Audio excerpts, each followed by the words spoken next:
Rusiyada patentlə işləyən əcnəbilərin vətəndaşlıq alması ilə bağlı şərtlər açıqlanıbdır.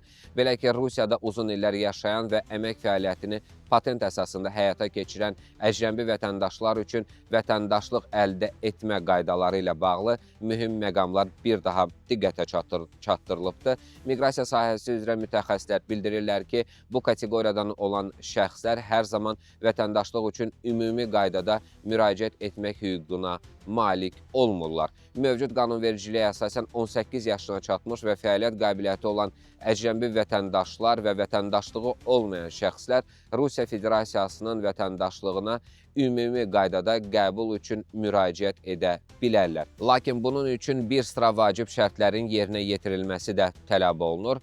Əsas tələblərdən biri isə şəxsin Rusiya ərazisində fasiləsiz şəkildə ən azı 5 il yaşamasıdır. Bu müddət isə yalnız yaşayış icazəsi, yəni VNJ, vid na jительство aldıqdan sonra hesablanır və vətəndaşlıq üçün müraciət edilən günə qədər davam etməlidir.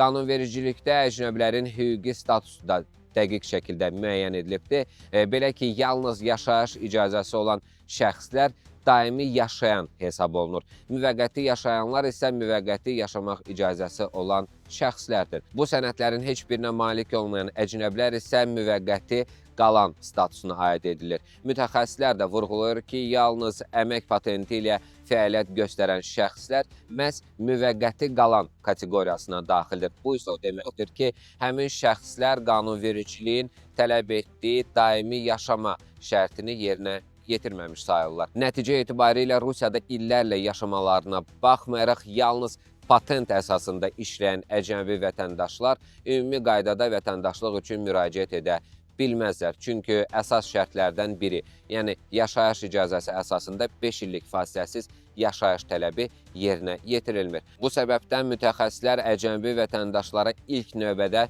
müvəqqəti yaşamaq icazəsi, daha sonra isə yaşayış icazəsi almağı tövsiyə edirlər. Yalnız bu mərhələdən keçdikdən və qanunla müəyyən olunmuş müddəti tamamladıqdan sonra vətəndaşlıq üçün müraciət etmək mümkün olur. Eyni zamanda mütəxəssislər potensial müraciətçilərə RVP və VNJ əldə etmək üçün mövcud əsasları əvvəlcədən araşdırmağı və düzgün miqrasiya strategiyasını qurmağı da məsləhət görürlər.